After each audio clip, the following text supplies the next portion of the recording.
जीते हुए सुनहरे समय के पास ले जाता है। इसलिए डायरी की अनिवार्यता यह सूचनात्मक भी है, यह प्रेरणास्पद भी है और यह भविष्य में अतीत को जानने का एक माध्यम भी है। और लिखते रहने से पश्चिम की है एक कहावत, उसको धोखो, इसलिए यह अभ्यास निरंतर बना रहना चाहिए।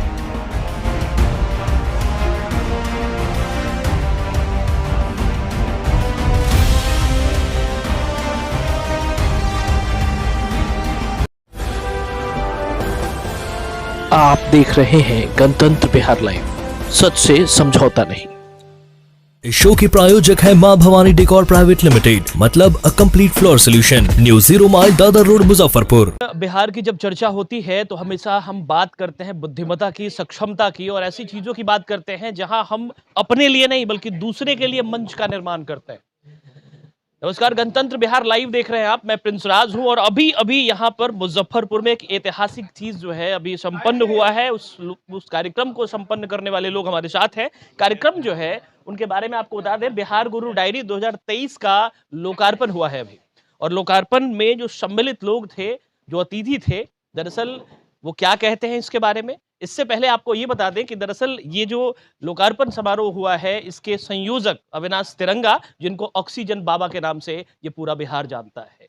आखिर क्यों ऑक्सीजन बाबा हैं और क्यों सामाजिक सरोकार में इनकी भूमिका हमेशा अग्रणी रही है, इसको लेकर के हम जानेंगे। लेकिन सबसे पहले संजय पंकज, मशहूर साहित्यकार, हिंदुस्तान की परवाज पे अपनी आवाज से एक नई पहचान बनाने वाले, इनको सबसे पहले सर आप ये बताइए कि आज का जो कार्यक्रम है, इस कार्यक्रम के बारे में क्या कहना चाहेंगे? एक शेर के साथ शुरू करना चाहूंगा कि वृक्ष हवाओं से नहीं पूछते झूमे या न झूमे, वे झूमते हैं और अपनी जड़ पर यकीन रखते हैं।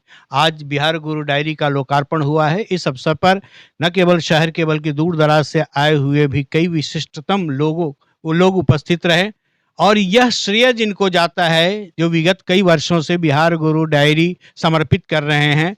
मिशन भारती और बिहार गुरु के संस्थापक अध्यक्ष, ऑक्सीजन बाबा के नाम से मशहूर श्री अविनाश तिरंगा जी को यह श्रेय जाता है। उन्हें इस शहर की ओर से और तमाम बुद्धिजीवियों की ओर से बहुत बहुत साधुवाद कि आपने एक सूचना का ऐसा कोश, एक ज्ञान का ऐसा कोश कोरे पृष्ठों के साथ प्रस्तुत किया है, जिसको हम पढ़ते हुए, जिसे देखते हुए अपने विचारों को अभिव्यक्त भी कर सकते हैं। बिहार गुरु डायरी आवश्यक डायरी के रूप में परिगणित है और डायरियों की तमाम भीड़ में अनेक कारणों से यह महत्वपूर्ण डायरी हो जाती है। और यह हर वर्ष हम लोगों की प्रतीक्षा में यह दिन होता है कि हम आने वाले वर्ष का अभिनंदन इसी वर्ष कर लें, जाते हुए वर्ष में कर लें और बिहार गुरु डायरी का स्वागत करते हुए उससे हम लोग रूबरू हों। मिशन भारती के संस्थापक, बिहार गुरु के संस्थापक अविनाश तिरंगा जी और उनकी पूरी टीम को बहुत बहुत साधुवाद, बहुत बहुत धन्यवाद एक आवश्यक डायरी देने के लिए। चीर युवा कवि डॉक्टर संजय पंकज हमारे साथ हैं, तो निश्चित तौर पे इनका अंदाज जब तक ना सुने तो शायद ये पूरा क्लिप जो है वो पूरा नहीं होता। तो आपके अंदाज में, आप शायरी के अंदाज में, कविता के अंदाज में 2 लाइन में क्या कहेंगे और किस तरीके से धन्यवाद देंगे? डायरी लेखन एहसास में लौटना है। एहसास की नमी बेहद जरूरी है हर रिश्ते में, वरना रेत भी सूखी हो तो निकल जाती है हाथों से। लेकिन डायरी से हम पकड़े रहते हैं एक गीली रेत को, एक विस्मृत होते हुए अतीत को, एक खो गए और व्यतीत हुए समय को पुनः वापस हम कर सकते हैं और उससे हम ऊर्जावान होते हैं। डायरी हमारे लिए बहुत महत्वपूर्ण अनिवार्यता है और आज भी लेखन का भाव, अक्षर का भाव अमिट है, वह मिटा नहीं है। तो हम अक्षर के रूप में इसमें अंकित होंगे। इसका अर्थ है कि हम कालजयी भी हो सकते हैं, कालबोध भी में भी जा सकते हैं और शाश्वत हो सकते हैं, क्योंकि अक्षर पुरुष जो होता है, अक्षर जो होता है उसका कभी क्षरण नहीं होता है। डायरी अक्षरों को सजोता है, अतीत को सजोता है, वर्तमान को सुदृढ़ करता है और भविष्य की दृष्टि देती है।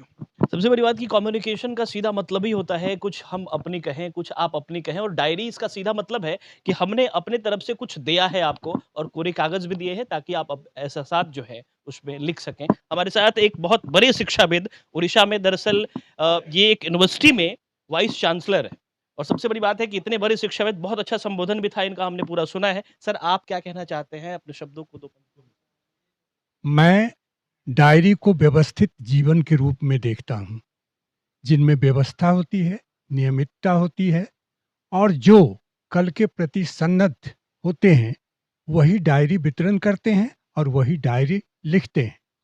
डायरी जीवन का इतिहास नहीं है, जीवन का कर्तव्य है, इसलिए इसको किया जाना चाहिए और लोग करते हैं।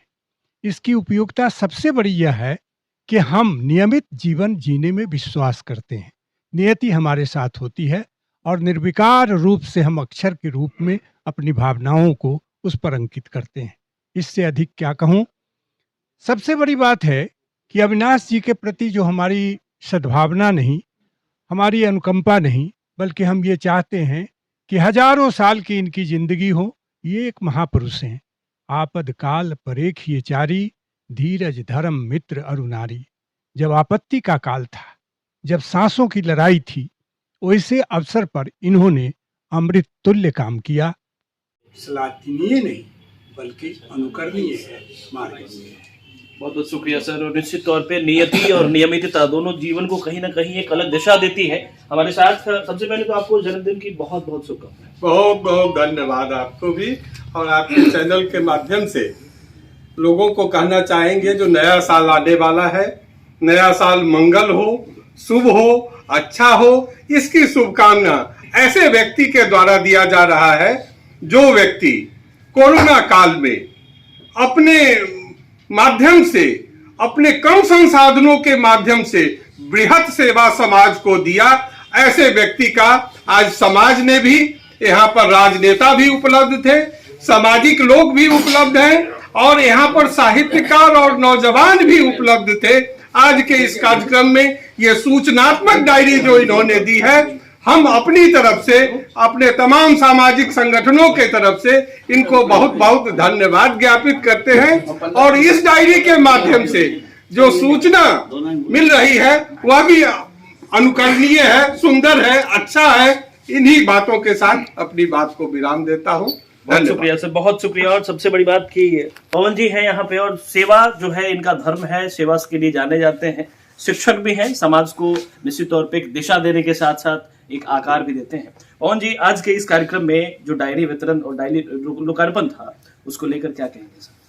यही कहेंगे कि विगत 3 वर्षों से बिहार गुरु डायरी का लोकार्पण जो 2023 में किया गया है, तो इससे पहले भी किया गया है, जिसमें हमारे निम्न वर्ग से लेकर सभी तरह के, सभी समुदाय के, सभी साहित्यकार, डॉक्टर, प्रशासनिक पदाधिकारी, सभी लोगों का ये संग्रह नंबर का, साथ ही कुछ ऐसे जो हमारे बिहार की धरोहर चीज़ है उसके बारे में भी इस पर चर्चा किया गया है। जो कि ये ऑक्सीजन बाबा के द्वारा जो 3 साल से किया जा रहा है, ये बहुत ही हम लोग के लिए, प्रबुद्ध व्यक्तियों के लिए, शहर के जो जिसकी नंबर के माध्यम से बहुत हम लोग को सहयोग मिलता है। इसके लिए मैं इनको बहुत बहुत धन्यवाद देता हूँ और आशा रखता हूँ कि ये जो लोकार्पण जो डायरी का करते हैं हमेशा इसको बरकरार रखें, ताकि हम लोग को इसका काफ़ी सहयोग मिलता है, आगे भी सहयोग मिलता रहे। इसके लिए इनको मैं पूरे जेके रेसिडेंसी परिवार की तरफ से बहुत बहुत धन्यवाद देता हूँ और सभी को मैं प्रणाम करता हूँ। बहुत शुक्रिया। और हम आपको मिलवाते हैं उस शख्सियत से जो mission Bharati research information centre के माध्यम से पूरे शहर को जागरूक करने के साथ साथ एक ऐसा मंच तैयार करता है। क्योंकि मैं एक बात जरूर कहना चाहूंगा कि बड़े लेवल पे जितने भी लोग होते हैं उनके पास अपना संसाधन होता है अपनी बात कहने के लिए, अपनी बात को अपने अखबार के माध्यम से भी कहते हैं। जो छोटे स्तर के लोग होते हैं उनके पास बातें भी उतनी स्तर की नहीं होती, इसीलिए स्तरीय चीजें अगर पहुंचती भी है तो शायद उसका उपयोग नहीं कर पाते। लेकिन जो मध्यम स्तर पे है, जिनके पास संसाधन की कमी जरूर है लेकिन जागृति बहुत अच्छी होती है और उनको सुचारू तरीके से अपनी बात रखने के लिए एक अच्छा प्लेटफॉर्म तैयार करने के लिए अविनाश तिरंगा का नाम लिया जाता है। अविनाश तिरंगा हमारे साथ है। सबसे पहले बहुत बधाई आपको। धन्यवाद। अच्छा, एक बात बताइए अविनाश जी, आज डायरी का लोकार्पण हुआ है। 3 साल अनवरत जो है ये था, इसके आगे 3000 साल चले, ये सी हमारी शुभकामनाएं है। सबसे बड़ी बात है कि जो संकलन है उसको लेकर आप क्या कहेंगे? बहुत बेहतरीन रहा। देखिए, संकलन के पीछे मेरा उद्देश्य है किसी समस्या का समाधान।